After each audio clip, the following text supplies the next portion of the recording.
A morning like any other. There was a time when God looked at the world and called it good. He said it on the first day, and again on the second, and again until the sixth. Then he rested. But rest does not last when what you built begins to rot. The cities came first, then the walls, then the towers. Mud brick houses packed tight along narrow alleys. Whitewash cracking under a sun that never let up. Smoke curled from pottery kilns at the edge of town. The air tasted of ash and barley and sweat. Markets opened before the heat could settle in. Merchants dragged baskets of figs and dates across the dusty ground. Women poured thick barley beer into clay jars, still warm from the batch. Men argued over the price of wool by weight. A butcher hung cuts of meat from a wooden beam. He wiped his hands on his tunic without looking up. Flies gathered before the first customer arrived. Children ran between stalls, barefoot and screaming. No one stopped them. No one stopped anything here. The sounds layered on top of each other like a living thing. Reed flutes from a courtyard where someone was celebrating. Bronze hammers striking copper in the metal workers' quarter. A woman grinding grain on a stone saddle, singing something low and old. Donkeys braying under loads of dried fish and timber. The slap of wet clay being pressed into brick molds by the riverbank. And beneath it all, a hum that never stopped. A city breathing through 10,000 mouths at once. The smell was what stayed with you. Sewage running in shallow grooves cut into the packed dirt between houses. Animal dung drying on courtyard walls for cooking fuel. Perfume on the wealthy, cedar oil, crushed flower petals. Incense drifting from 100 household altars. The thick, cloying sweetness of a world trying to cover its own rot. Ziggurats rose above the rooftops like painted mountains. Towers of baked brick layered in red and blue and gold. You could see them from miles across the flat river plain. Priests chanted from the temple steps before the sun cleared the horizon. Offerings burned on stone altars until the smoke turned white. The gods were fed. The people were busy. And above all of it, the sky stretched wide and quiet. Evening brought a different kind of noise. Families gathered in courtyards with beer and flatbread and stories. Someone played a lyre. Someone else played a bone flute, off-key, while children laughed. Oil lamps flickered behind small windows, casting amber shadows on clay walls. The city smelled of roasted onions and sesame and wood smoke. For a moment, it almost looked like paradise. But it was not paradise. Not even close. No one looked up. They had land to divide and debts to collect. They had sons to marry off and harvests to barter. They had strategies for the morning and wine for the night. The lyre kept playing. The smoke kept climbing toward a sky no one was watching. Most people remember this world for how it ended. But before the water, there was music. Before the silence, there was laughter. Before the judgment, there was just a morning like this one. In a world that had forgotten it was borrowed. What no one wanted to see. The violence did not arrive all at once. It crept in the way mold creeps into bread. First at the edges, then at the center, then everywhere. A man with stronger arms took grain from a weaker one. No one intervened. A merchant shorted the weight on his bronze scales and smiled. No one corrected him. A landowner seized a widow's field and dared her to speak. The elders looked the other way. They had been looking the other way for generations. The ancient text has a specific word for what filled this world. Chamas. It meant more than fists or blood. It meant the strong crushing the weak as a way of life. Oppression stitched into the fabric of every deal and every debt. Violence was not a crime here. It was the grammar of the culture. The system ran on it. Slaves were branded with hot iron. Words were carved into their skin, marking what they were. Beautiful women were sold at prices set by men who never asked their names. Children born into debt inherited the chains their parents wore. And if a slave burned his master's house, his nose and ears were cut. But the corruption reached further than the streets and the markets. The text says beings called the sons of God saw human women and took them, any they chose. The phrase is blunt on purpose. There was no courtship here, no ceremony. They saw, they took. Their children were called Nephilim, the fallen ones, mighty men of old, men of renown, but not the kind of fame built on admiration, the kind built on fear and trembling. The text never settles who the sons of God were. Some say fallen angels who abandoned their place in heaven. Some say kings who claimed divine blood to justify their appetites. The debate has lasted 3,000 years without a verdict. The text tells you only what happened next. Whatever they were, they blurred a boundary that should have held. The line between heaven and earth, between human and something else. And the result was a world where violence had no ceiling, where every limit had been tested, broken, and laughed at. Then comes the sentence that anchors the entire story. God saw that every intent of the human heart was only evil. Not sometimes, not in seasons, every intention. Only evil, continually. 3 words that leave no room for an exception. This was not a bad era with a few good people hiding in corners. This was a species that had rotted all the way to the root. And God felt something the text almost never dares to name. The Hebrew word is nachem. It does not mean he miscalculated. It does not mean he wished he had chosen differently. It means he felt pain so deep it settled into his chest, like a stone lodged where breath should be. The text says it grieved him to his heart, not anger, not cold judgment delivered from a throne made of light. Grief, the kind that only comes when you love what you are losing. Here is what most people miss about this moment. The God who spoke the oceans into existence looked down, and what he saw broke something inside him, not because he was caught off guard. He knew this would happen before he formed the first breath. But knowing the cost did not make paying it hurt any less. He had made them in his own image, and they had turned that image into something he could barely recognize. The sky had been watching all of it. And now, for the first time, the sky had something to say. The man who built in the silence. His name was Noah. The text does not introduce him with fanfare. It calls him righteous, blameless in his generation, and says he walked with God. Those last 3 words sparked centuries of argument. In his generation. Some read it as the highest praise a man could ever receive. He stayed upright when the entire world was tilting toward collapse. Others read it as a quiet asterisk next to his name. He was the best of a rotten crop, nothing more. The rabbis compared him to Abraham. Abraham stood before God and argued for the doomed city of Sodom. He bargained. He pushed back. He begged God to spare a guilty city for 10 righteous souls.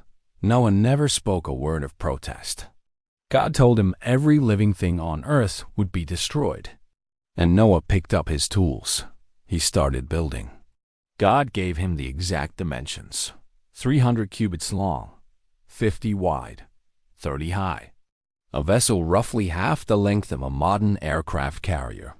Longer than the distance a man could throw a stone. Made from gopher wood, a material named nowhere else in Scripture. Sealed inside and out with pitch. 1 door, set in the side. 1 opening near the roof. A narrow gap for air and light. 3 decks divided into compartments the text calls nests. No rudder, no sail, no way to navigate. Noah was not steering this ship. He was inside it because God told him to be. The pitch alone could have taken years. Bitumen heated in kilns until it bubbled like black water. The smell was sharp enough to sting the eyes from a distance. Acrid, oily, heavy, like hot tar on a summer road, but worse. Noah packed it into every joint, every seam, every crack in the wood.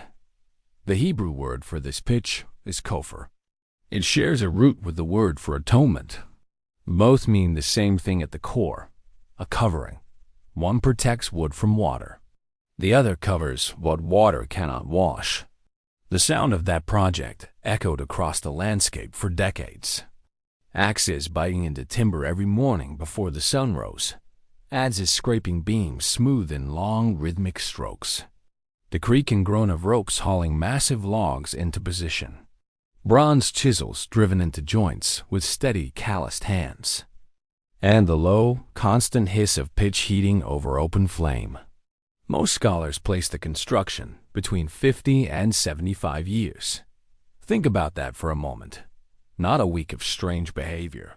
Not a year of eccentric faith. Decades of the same sounds, the same smell, the same solitary work. While the world around him kept living as if nothing were wrong. The Bible itself does not describe the mocking. But the Jewish traditions that followed are specific and sharp. Texts say crowds traveled to see the man and his impossible project. They asked why he was building a ship where no sea existed. He told them the sky would open and the water would swallow everything. They told him he had lost his mind. Some traditions say the mockery turned violent over the years, that people tried to sabotage what he was building. And still Noah returned to the wood every morning. This went on long enough for children to grow old watching it. Long enough for grandchildren to hear the story and laugh. The boat in the desert became local entertainment. The man who talked to a god no one else could hear. And still the axe fell. And still the pitch boiled. And still the sky watched everything. Silent. Patient. As if it were holding its breath. The door that closed from outside. When the time came, the animals did not need to be hunted or gathered. The text says they came to Noah on their own. 7 pairs of every clean animal. 1 pair of every unclean one. They walked toward the ark, as if called by something only they could hear. Noah was 600 years old the day he stepped inside. His wife beside him, unnamed in the text, a silence that echoes. Then his 3 sons, Shem, Ham, and Japheth. Then their 3 wives, 8 people. 8 out of every living soul on the face of the earth. And then God shut the door. Not Noah, God. The text makes this distinction with surgical precision. Noah did not choose who was saved and who was not. He did not stand at the threshold deciding who deserved to enter. That weight belonged to the one who had made the world. And the door closed from the outside. Then came 7 days of nothing. No rain, no wind, no crack of thunder in the distance. The sky looked exactly like it had every morning for 600 years. Inside the ark, darkness and the sound of animals breathing, creatures shifting in their wooden nests. The groan of timber settling under weight it had never carried. The thick smell of hay and dung and pitch. And the silence of 8 people who had wagered their lives on a voice. Outside, the same morning as always. Markets open. Lyres playing. Beer pouring. Someone negotiating the price of a bride. Someone else hammering bronze into a blade. The people who had mocked Noah for 50 years saw nothing different. 7 days of that.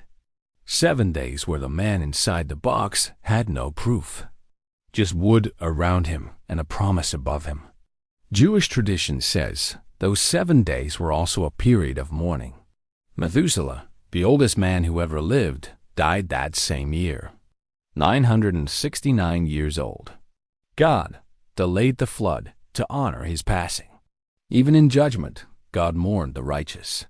And then the sky stopped holding its breath. The text does not call it rain. It says the fountains of the great deep burst apart. The ground itself cracked open and water surged from below. At the same moment, the windows of heaven opened from above. Not a storm, a rupture. As if the world were being pulled apart from both directions at once. 40 days. 40 nights. The water rose past the doorsteps. Past the rooftops where children had played. Past the painted towers where priests had chanted at dawn. past the ziggurats that had seemed permanent. It covered the highest mountains by 15 cubits, 22 feet above the tallest peak on earth. Everything that breathed on dry ground died. Every merchant who had shorted the scales. Every musician who had played the lyre at dusk. Every child who had chased a dog through a market stall. Every voice that had laughed in the morning, gone. And inside the wooden shell, 8 people and the sound of rain, floating on the memory of a world that no longer existed. Jewish tradition fills in the horror of what happened inside. Noah did not sleep for the entire 12 months. He fed animals at every hour of the day and night. Each species had its own schedule. A lion attacked him inside the ark. He walked with a limp for the rest of his life. Precious stones lit the interior because the sun could not reach them. And outside, the sky kept pouring. Until one day, without warning, it stopped. The sky remembered. The water covered the earth for 150 days. Nothing moved. Nothing grew. The world had been returned to what it looked like before the first day. Water over everything, as if creation itself had been undone. And then the text says something that shifts the entire story. God remembered Noah. That does not mean he had forgotten. The word means something closer to a decision than a memory. God turned his attention toward a promise he had made. God sent a wind across the face of the water. The same word used in the opening of the first book. Ruach, spirit, wind, the force that brought order out of darkness at the start of time. Now it swept across the deep once more, and the waters began to pull back. The ark came to rest on the mountains of Ararat.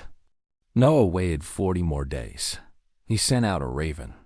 It flew back and forth, feeding on what floated. Useless as a sign of life, he sent a dove. She returned with nothing. 7 days later, he sent her again. She came back with a fresh olive leaf in her beak, not debris, a living branch. The earth was breathing again. 7 more days. He sent the dove a 3rd time. She did not come back. Noah opened the covering of the ark. He was 601 years old. He looked out over a landscape scrubbed raw. Mountains bare, valleys silent, no birdsong, no wind in the trees because the trees were gone. The traditions say he wept, not from relief, from grief. And God did not offer comfort. Noah built an altar, the first thing he did on dry ground.